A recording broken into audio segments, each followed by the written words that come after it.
Welcome back to Been There Done Chat. Today with me, I've got Joe Brown, who is a freelance writer, blogger of makeuse.com. And he's also written several blogs on his own website called medium.com. I will link everything in the description.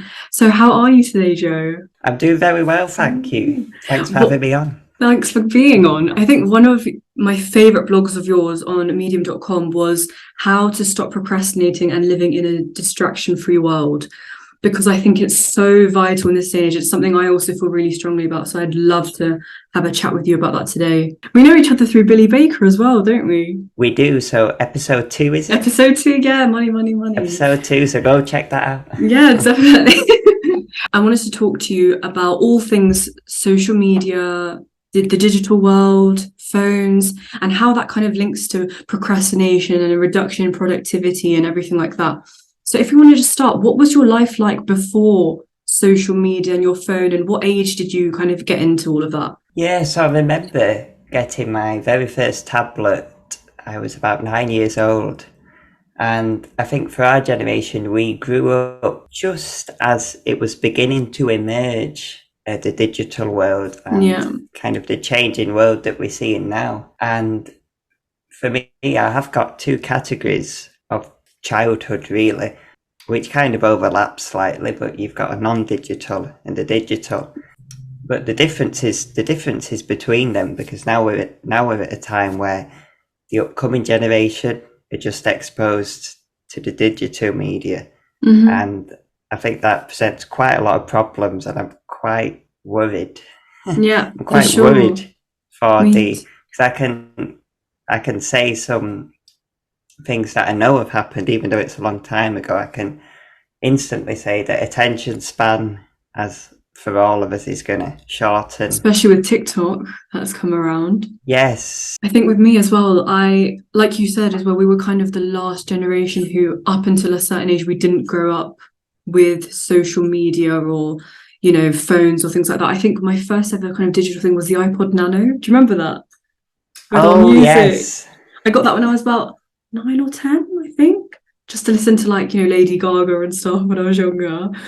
But yeah, I didn't grow up with social media at all. I think I got Instagram when I was about 14, 15, like in year 10, and Snapchat and things like that. And again, that was kind of from a little bit of peer pressure, but also curiosity, because I wasn't really interested in social media and that kind of stuff. I didn't actually get Facebook until sixth form, because at that time we needed it. So if there were events going on and stuff, and also at university, you kind of need Facebook as well to an extent. Yes. So I think it was mainly just for that kind of purpose. Instagram was probably my main use of social media at that time, and maybe a bit of Snapchat.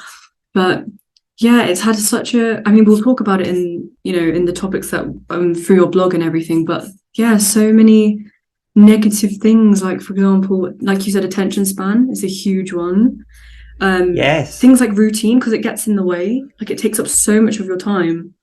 But yeah, I think on your blog, there are several sections, and I wanted to start off with one of the topics that you said, which is called "A Deviceless Mind is a Peaceful One." And this was actually one of my favorite paragraphs in this blog. So if you want to tell me a little bit about that and what you mean by that. Yes, definitely. So I think with the generation growing up, I think another point there being going outside, because so much of our lives have come onto the online world now, that it's very hard to go about certain things that inhabit a one at a time nature.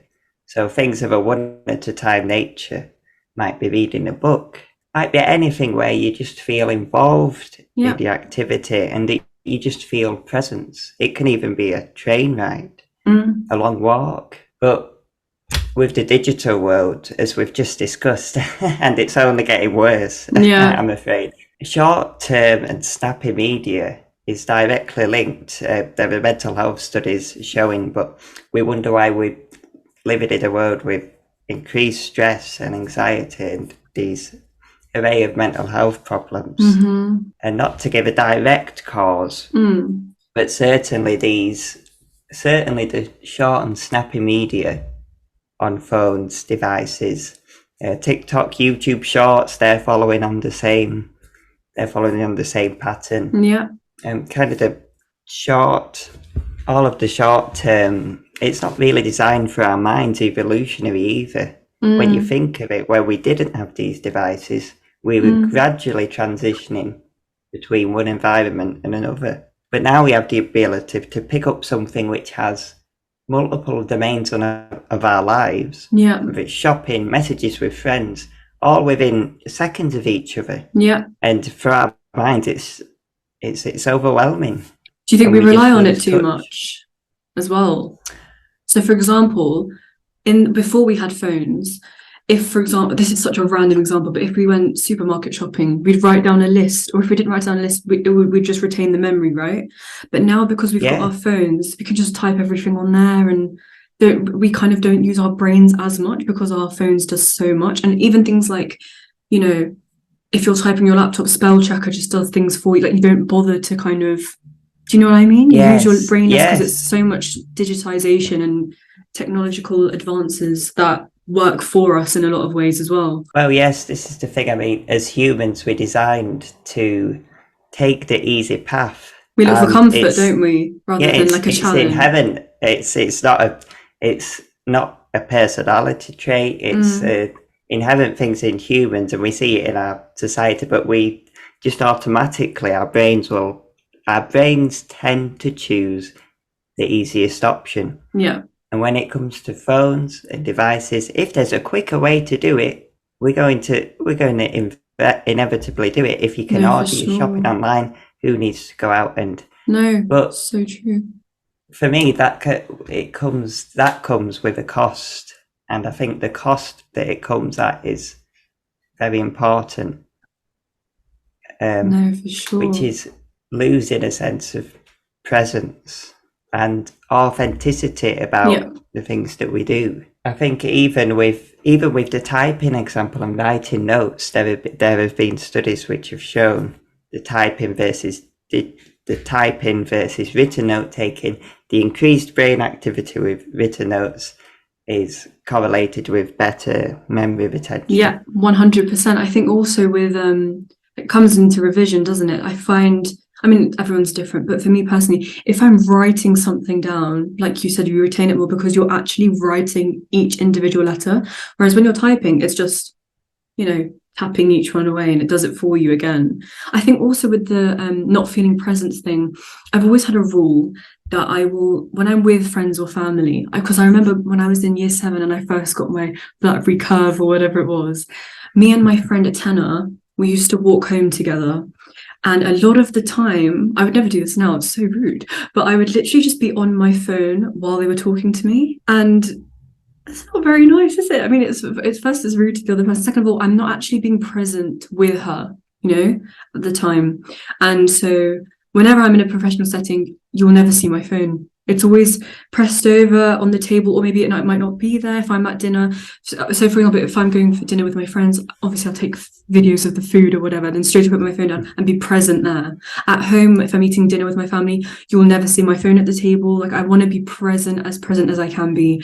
And I think also in episode Yes. 4, where I talked about my MIA period as well, where I wasn't, again, because I wasn't really in contact with anybody, I wasn't on my phone as much, and it made such a difference. I had so much time during the day, so much time, which I hadn't realized.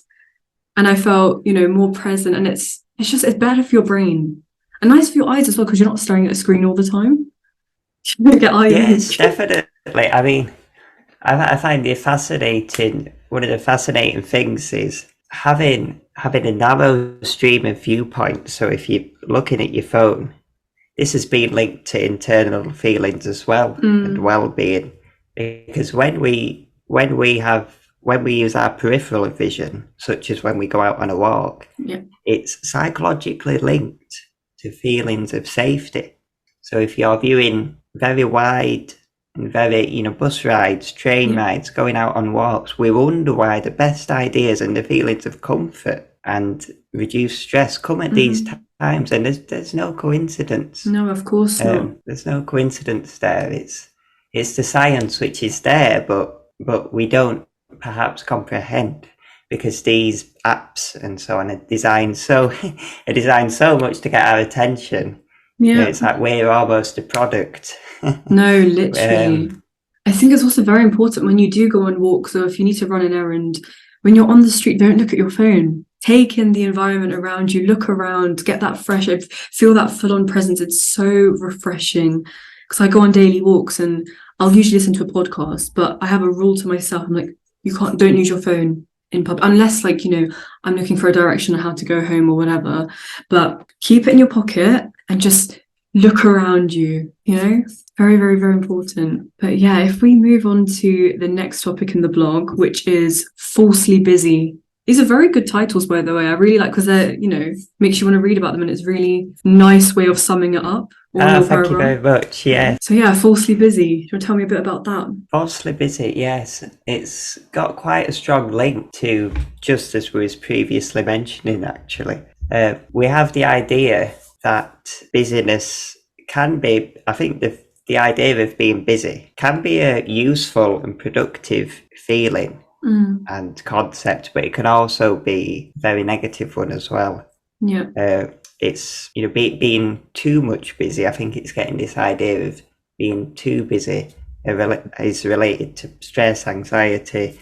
We lose touch of ourselves. We're also less receptive to emotions when we're busy. Kind of linking to, and how does this link with phones? Well, phones have the environment in them to present everything at once and kind of present this illusion. I think I may have said in the blog, an illusion of busyness, because we feel like we may be getting things done. It's quite overwhelming as well, isn't it, if we're seeing all that, so much information in one place? Yes, definitely. And it's the mind jumping between, you may have heard with multitasking, you may have heard the science of it not really existing, because the brain can only focus on one thing at a time. It's just very rapid switching between the tasks, which is not good to hear for my personality trait.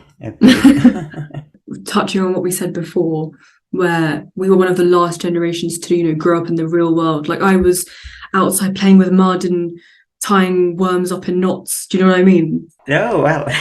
I was actually outside experiencing the real world. And I think now, because social media and TikTok, things like that, where there's such short, small bits of information that are quite stimulating to the brain, it's very addictive. And it's one of those ones where, because TikTok initially, it was only 10 seconds, wasn't it, roughly? So, and it's quite stimulating, funny, short content. You just scroll and scroll, because your head, rather than seeing it as several videos, and it's just tiny little things that you're doing constantly. So you're just, just another 10, it's only 10 seconds, another.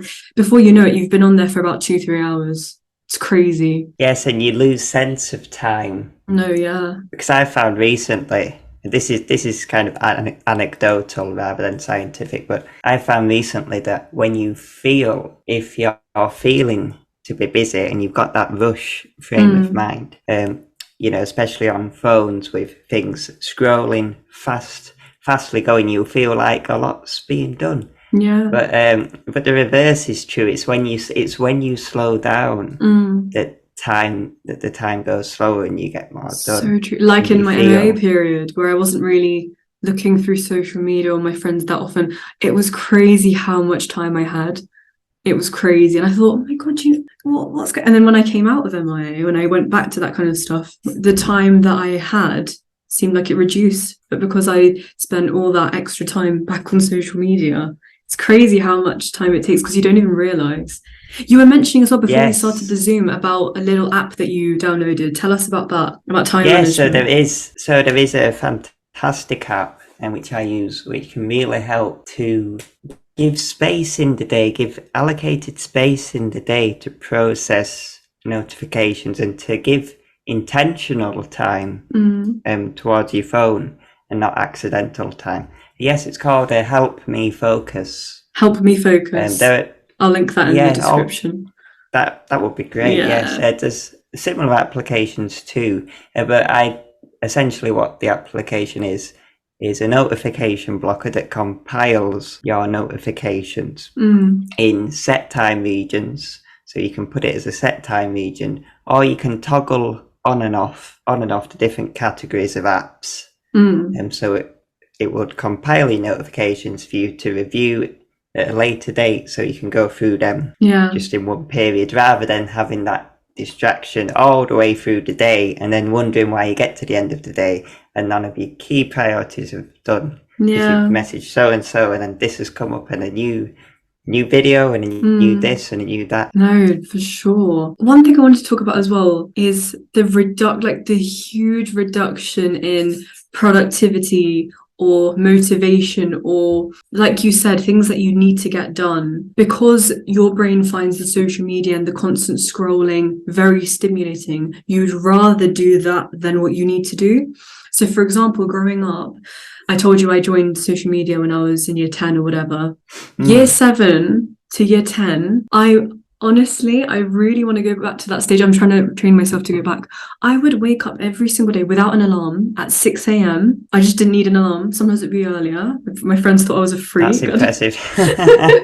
I'd just wake up. I was so disciplined. I'd wake up without an alarm. I didn't need an alarm, even if it was like a Sunday morning or Saturday morning. And I would go downstairs, I'd do a little workout, I'd down as much water as I can, make a really nice, like, healthy breakfast and shower. And I had that routine the entire time, every day before school, right? The second I started to get into social media, I was waking up 5 minutes before I had to leave, because I would either stay up late on social media, scrolling. So I'd lose sleep, and in the morning I'd get tired. Or if I were to wake up early, I'd just sit in bed and go through social media.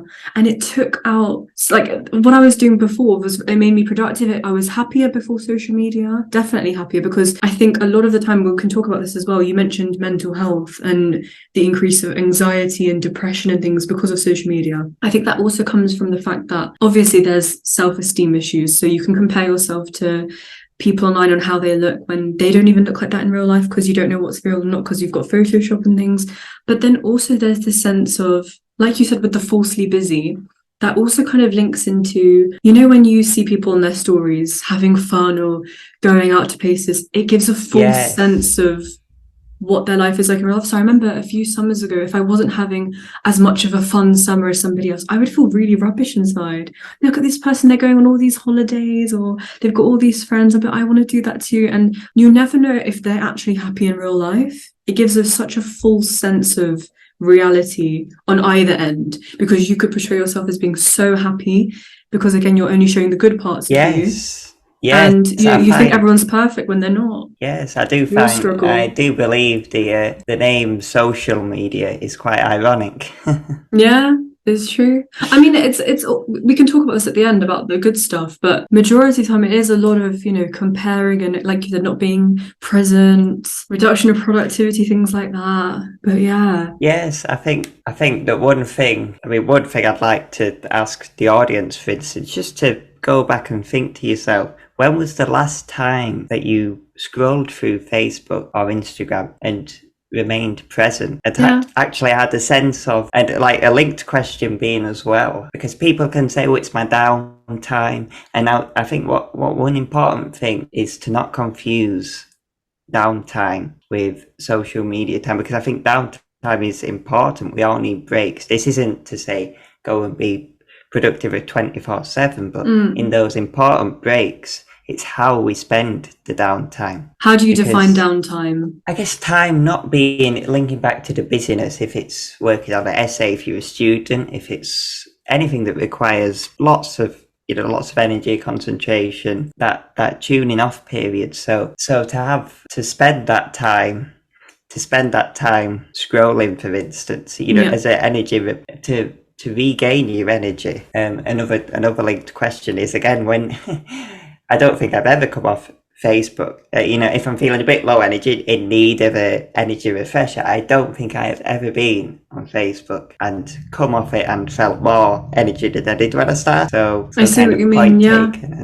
Yeah, no, that makes sense. It's hard though, isn't it? Because everybody's on social media. Literally everybody, like both of us, I know we've been applying for jobs and things. They always ask, what's your, LinkedIn isn't that, like, LinkedIn's a bit of a different social media, but they always, they want to see your kind of online presence, and, everyone's got it. And it's also when you meet somebody new, rather than saying things like, oh, do you have Snapchat or do you have Instagram? It's just, let me add your Snap, because it's just a given that everyone's got it, because it's so normalized and integrated in our society. Yes.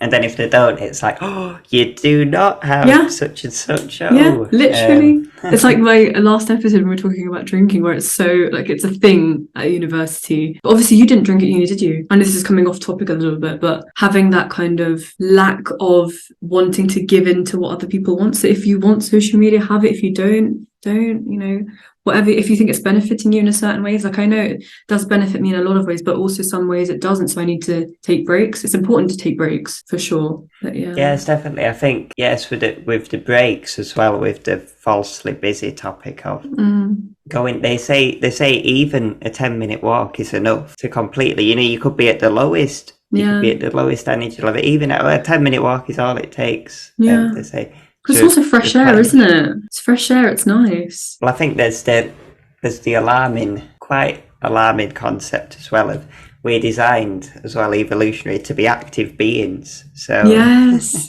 this is a big thing. The human body was made to move, wasn't it? Well, yeah. One of the other topics that you talk about in your blog is win back your attention. So that's where you kind of explain to the reader how to kind of make sure, if you do have social media or you are involved in the digital world, how to make sure you don't lose touch of your attention span. What do you want to tell us about that? Yeah, so with the attention span idea, kind of when you've got your whole day ahead of you, where you've got your key priorities to do, and the essence with our phones, and I'm not a fan whatsoever of notifications because it gives you no sense of control whatsoever. Oh, me too. I'm always on Do Not Disturb. Always. My friends get so annoyed.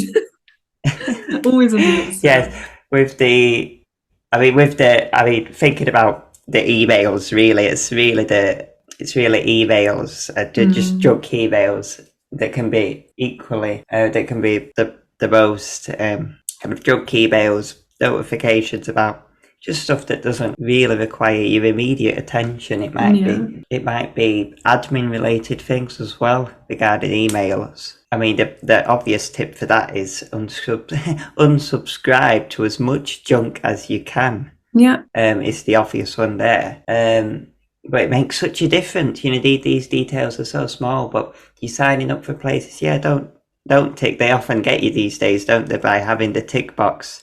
Yeah. That's checked already. You need to uncheck it to unsubscribe. Oh. Yeah, for sure. I think also another really important thing is try not to go on your phone first thing when you wake up in the morning. I think that has made a huge difference to me. I mean, I will maybe check it for the time and maybe look through a little bit, but I've tried really hard, whether that means before bed, putting your phone across the room, getting yourself an alarm clock rather than your phone. Not seeing your phone first thing, because I listened to a podcast with a doctor called Dr. Rangan Chatterjee, and it was on the Diary of a CEO. Do you know about him? Oh wow! Is this Feel Better Live Bar? Yes, you know. Yes. Yeah, I'm he a very talks big about. fan. Yeah. He's amazing, and he basically talks about the importance of a morning routine.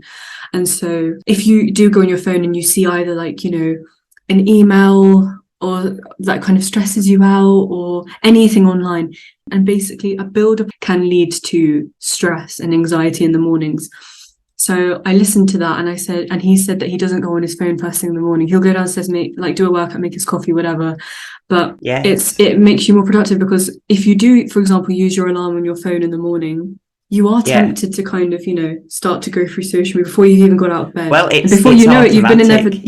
It's automatic. It's not even temptation. It's for a lot of us. It's simply automatic. You're not going to leave for a notification. Your finger just moves. The finger just, moves on your phone. You don't even think about it. No, for sure. Well, it gives you it distorts. I like to think of it as your phones distort your priorities. Oh, yes, for sure. Because the way in which they're presented, which is very addictive, as we've discussed, they even hire people to design these apps to get them as, the sounds, the pings, all sorts of features, the refreshing pages.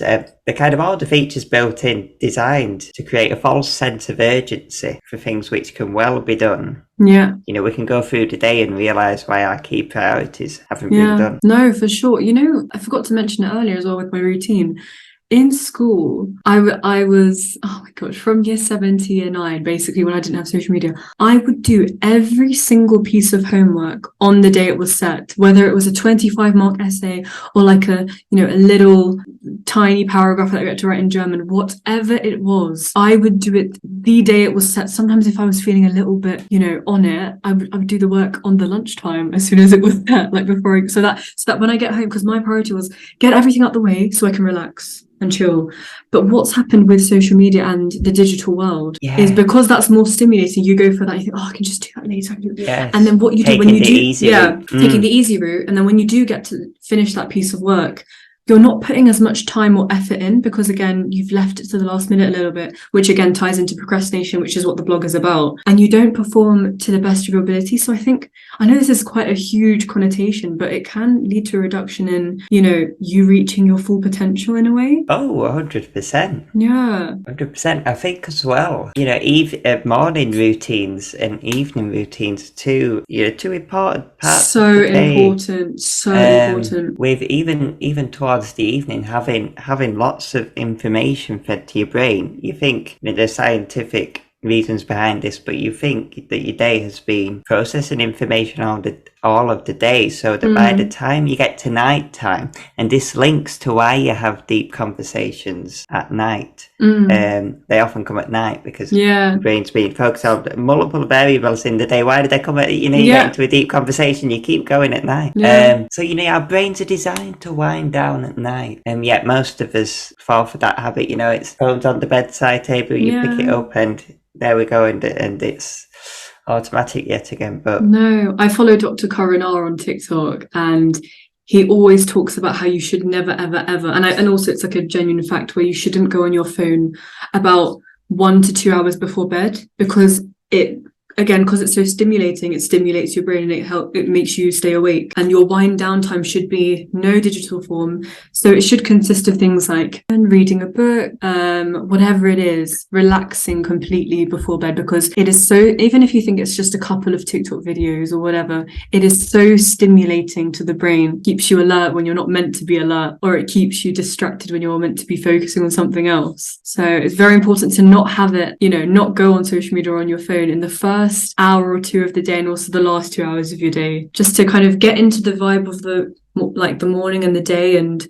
not have any distractions, and because that's your peak energy, right? And the first thing in the morning, you don't want to waste that on something like social media, which you can do in your time where you're not meant to be productive. You're meant to utilize that energy in the morning, then at the end of the day you're meant to utilize that wind down time, get the brain knowing that it's put dim lights on, knowing this is time that you're going to sleep. Yes, I think for the time in between as well, even the time in between, I use a very helpful app called Help Me Focus. Yes. Which there'll be a link down in the description. I'll link that. But this is an application that compiles your notifications. So rather than being distracted, little bits during the day, you're in between something, the phone goes off, rather than little distractions throughout the day, you can compile your notifications, process them all at once. And that for me, that's just been a game changer. For me as well. Do not disturb has been a huge game changer, although it does annoy friends and family, like, why are you not picking up, you didn't get my call? I'm sorry, I didn't even see it, my phone's always and then the ultimate solution, just turn it off altogether, or get a Nokia 3310. Old school. My friend had one of those on the train the other day, actually. Oh, really? Going, you see. I know there was actually someone at my old school in sixth form. I don't think she ever had any social media, no smartphone. Again, it was like a Nokia little phone, and I just thought, she's got so much time in her day, look at her, because we're all on social media. She wasn't really into that stuff. So in the end of your blog that we're talking about in this episode, your final paragraph is called Take Control, and the sentence basically starts with, whether you feel it or not, you have more control over your time than you believe. Do you want to expand on that a little bit? Yes, sure.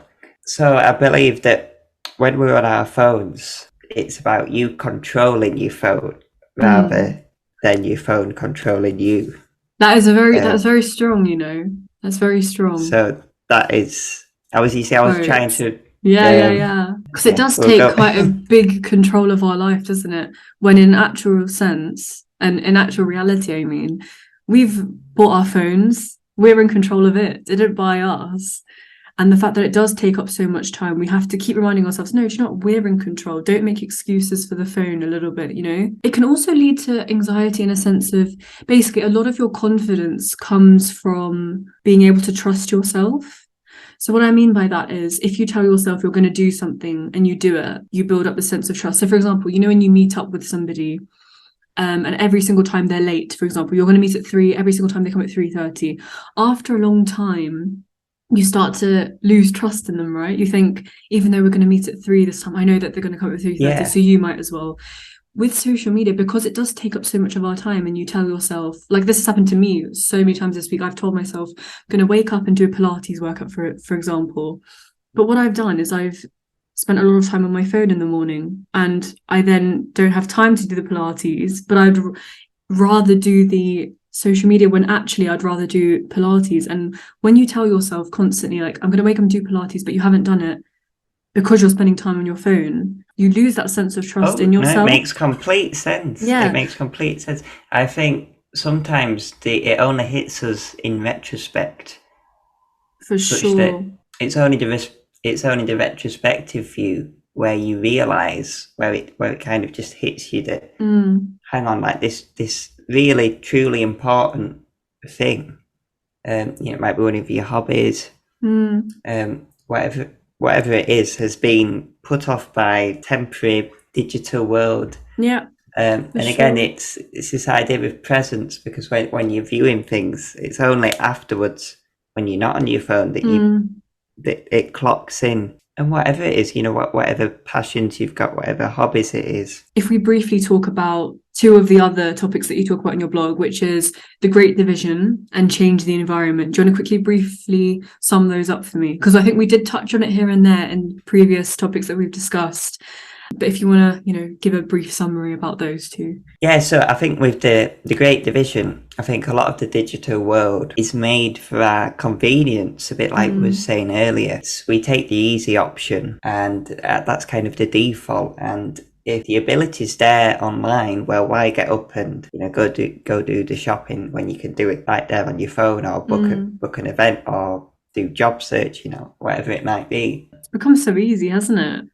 So easy, just the click of a button. It does, and I think it's one thing that gets me is how easy it is to jump between. So it's linking to this idea of presence again. But if you consider a web browser, and it does take a few moments to think about things in perspective, because you've essentially got access to, you open a new tab, for instance, easy peasy.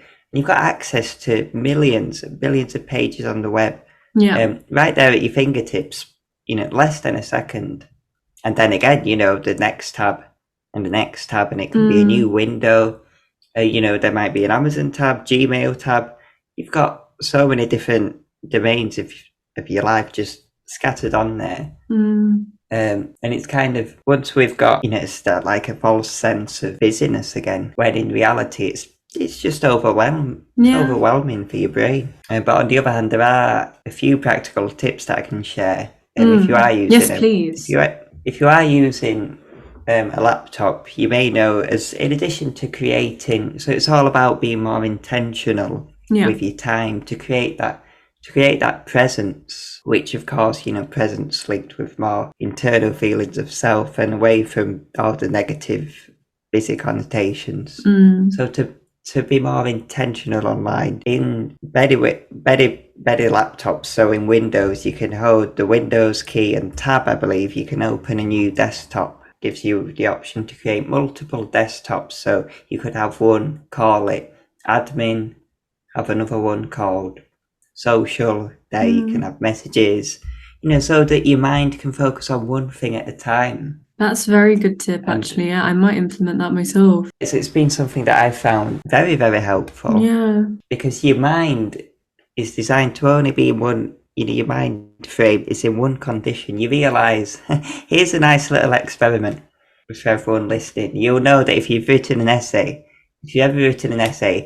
let's say, and then you go downstairs. Yes. And you're talking with your friends, flatmates, family, and it would take a few minutes. You would just notice in the first few minutes of the conversation, you'll take a few minutes to adjust. You'll still be in that essay mind frame, kind of feeling like quite busy using formal language. And that link, that internal, that psychological transitioning is what we overexposed to online, because nothing is gradual. No, of course not. It's instant, as I say, Control T, new tab, different things firing away. And for your brain to try and comprehend this, it's a massive challenge. So there's one practical tip. Yeah. The other one, of course, is a very simple solution regarding TikTok, Instagram, Facebook.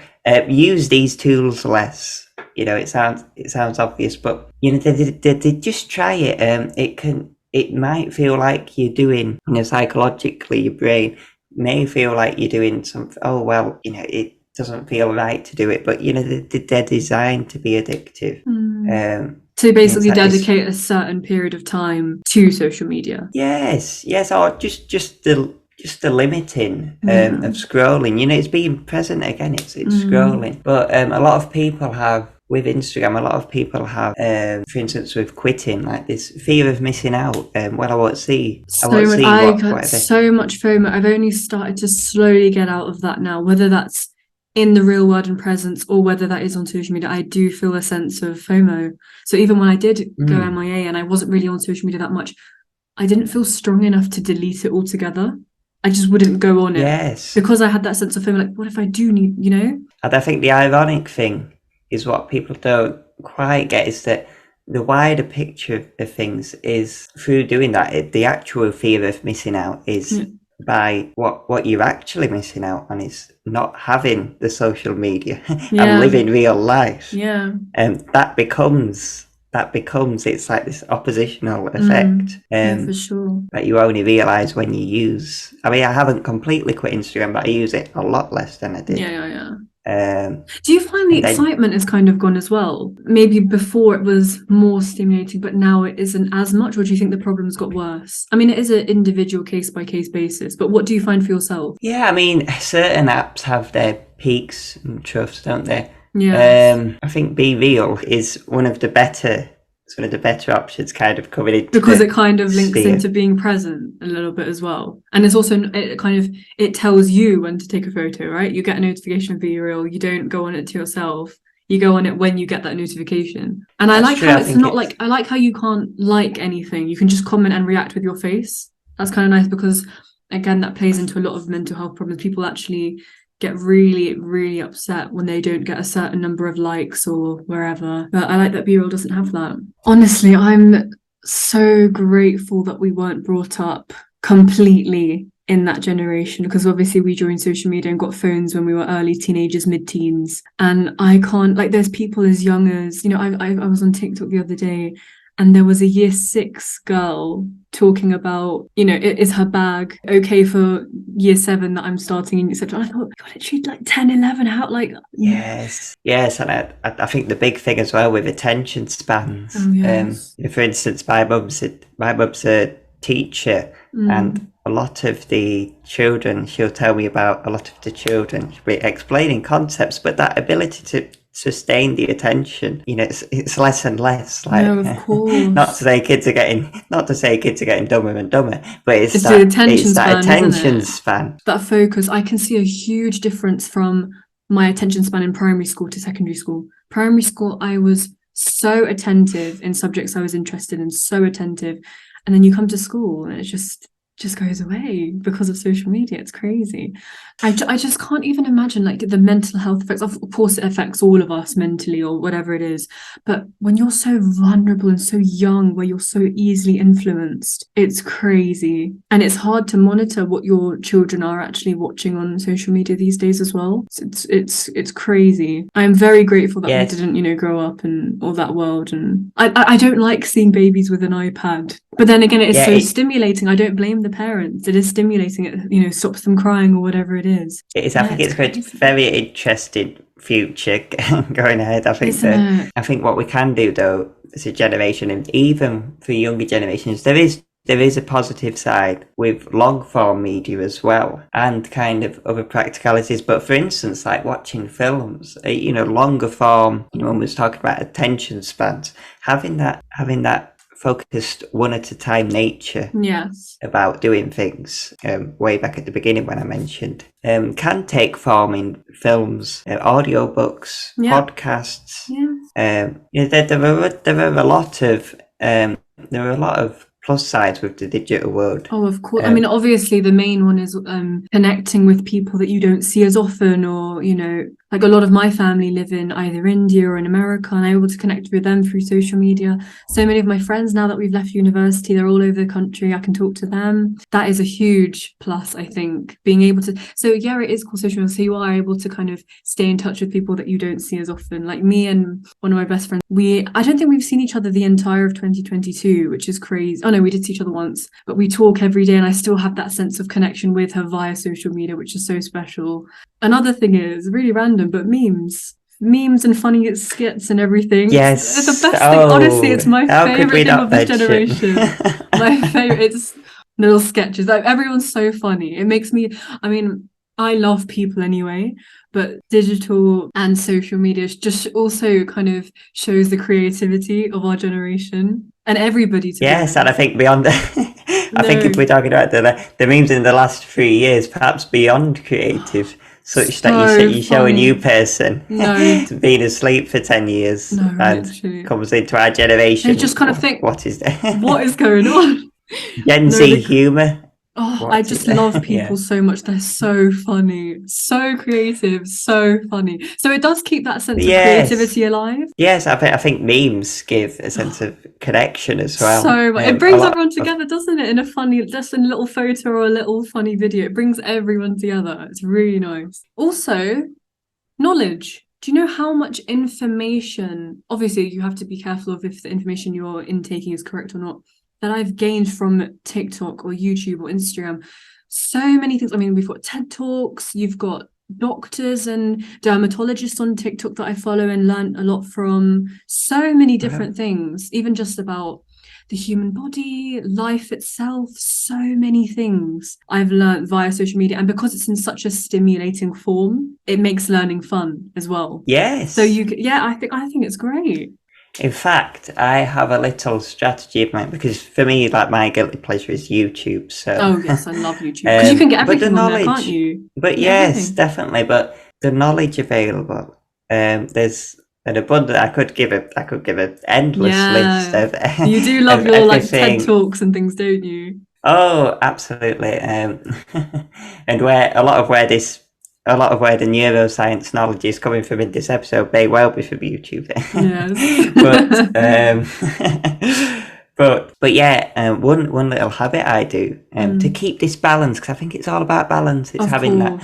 It's enjoying the media and kind of making use of this knowledge at the same time as not falling into the kind of words that we've discussed earlier in the podcast. So one thing I do.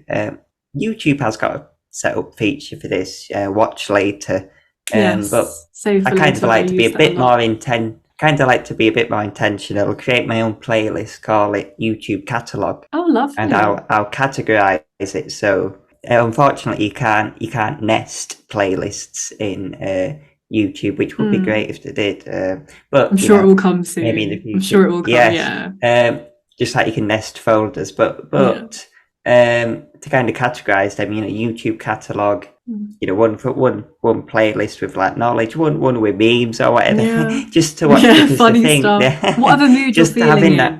Yeah, definitely. And I think that is the perfect, because for me, and I think another thing to be careful of with is content shock, because as well as much as the media presents itself, as much is available and how useful it is, there's a very worrying concept which can come about where you've got too much information, which is where you get kind of that overwhelming. It's like there's so much available that, well, what do I choose? Another great thing is also a lot of awareness, because there's a lot of news that goes on that isn't actually broadcasted on mainstream media. Like, for example, everything that's going on in Iran, for example, I wouldn't have known without social media. I've been brought awareness for so many social topics or world news that isn't really spread on television, but it kind of brings like, but then again, you do need to be careful about what is right and what is wrong, but it brings so much awareness to what's going on. And yeah, and I think having the strategies, for instance, the strategy of a news feed, the weekly news feed is always a good one. No, for sure. Such that there are important issues in the world to know about, but having a weekly feed for these things does create that balance of, if something happens in the world, well, yes, it's, it may well be. For sure. It may well be important and urgent, but can it wait until tomorrow for you to? Because if we were to follow every single update of every single thing happening, it's this false sense of busyness again. No, true. Somebody could fully spend their day looking at every single, be fully equipped in all of the news in the world. Right, I know what's going on with the Ukraine crisis, I know what's going on with this, that, whatever it is that's happening, but be fully knowledgeable. That can also bring a sense of anxiety as well, because you're so overwhelmed with so much information, and it could be quite negative news that's happening and could be positive, and it just plays with your emotions a little bit as well. Yes, yeah, definitely. Yeah, I mean, another great thing is it's given a lot of people platforms. So YouTube and, TikTok, it gives people a voice that they didn't really have before, because, it can gain attention from other people and kind of, bring awareness to something, like I said, or give a different point of view to something. Like, for example, this podcast, the whole point of this podcast is to give people a voice. I bring guests on to talk about things that they're passionate about, or to bring awareness of things. Like, I've summed it up as, life stories and thought-provoking discussions. I want to have intellectual debates and talk about different life experiences, and it gives people a voice. Yes, definitely. Are you able to put the light on in your room? Is that all right? I was going to say, look at it now. Yeah. Oh my God. So, I mean, overall, if you are able to manage your time, control the amount of time you spend on social media, limit it, and know when to switch off if you are feeling a little bit anxious or worried about something, knowing when to take breaks. If you need to go MIA, like we both have done before, do it.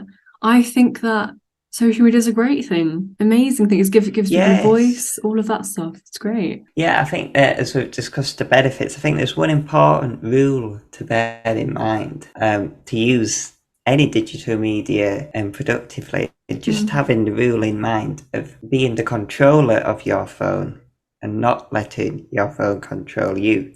That is very strong. And if you keep that rule, keep that quote, just in your mind, just as you're using your phone or laptop or whatever digital media throughout the next week, just go about and just keeping that rule in mind, and you realise that being intentional with your time does create a lot of untold benefits. Yeah, for sure. I think it can also, another like a little tip, as long as you've got your work done that you need to do during the day or whatever you need to get done, you can see going on your phone as like, I deserve to go on it because I've done the work earlier or whatever. You could see it as a little reward. I've learned a lot. Yes. I'm definitely going to download the app that you mentioned as well, just to see how much time I'd spend and everything. Yeah. Just back up to the darkness of it's crazy because sunset happens at like 4:30 now, isn't it? Even before that's crazy. Thank you so much for coming onto my podcast, Joe. It has been a really, really good chat. I've learned so much. Yes, it's been a pleasure. I think being intentional, it's been great to discuss something that's so relevant for our generation. It's crazy because just to quickly add on, our parents didn't grow up with social media or the digital world. But even it affects everybody, doesn't it? Like, you think it's just Gen Z, but it's everyone. It's crazy. It is, yeah. I'm sure that, I think for the future generations coming up, it will be weird for generations like us to tell people how it was without these tools. It's crazy because they won't be able to. You used to go on walks. Yes, there's a thing called outside. You used to walk in a place without going into the metaverse and experiencing it from there. Oh, I think I need to work on not going on my phone first thing in the morning, because I do kind of look at my emails and my social media a little bit first thing in the morning just to check the time as well. But before bed, one quick tip is have a podcast ready So instead of looking at my screen, I'm listening to something. So it's a little bit of a, if you want to make that kind of transition from not going on your phone straight away to go, listening to a podcast right before I fall asleep listening to podcasts. So that's like a little tip. If you don't want to go on your phone, it's all about being look, intentional, because having these habits and strategies in place, that's brilliant. And whether it's YouTube catalogs, any kind of sense of agency that you've got, being the controller of your phone, setting it's all about just the correct usage and taking responsibility. Limiting. Yeah. Yes. Yeah, definitely. It's like intentional living, the responsibility. Perfectly summarizes how you can use these. You can use the technology productively. It's just using it in the right ways, and it's allocating your correct techniques. Yeah, for sure. I will link absolutely everything below. So all of your blogs, definitely give this one a read as well if you're listening. This is such a great blog. You've also done stuff on thank you. Procrastination altogether. Some of the other ones, I'll link them all below on medium.com. Yeah, well, thank you very much. Yes, it's been a pleasure being on the podcast. And if anyone has any questions at all, can I link your social below? Which is kind of ironic. Yeah. just yes. Yeah, if anyone has any questions for you or wants to further talk to you about something, me as well, our socials will be linked in the description as usual. Thank you so much for listening, and I really hope everybody who listened and watched enjoyed this episode. Hope it was insightful, you learned something, made you think a little bit. Don't feel obliged to be on social media. Don't worry about FOMO. Everyone's got their own thing going on, and whatever you see online, it may not be true. And people's lives may not seem as perfect as they come across. So make sure to take care of yourself and your mental health first always. I really hope you enjoyed this episode, and I'll see you in the next one. Bye.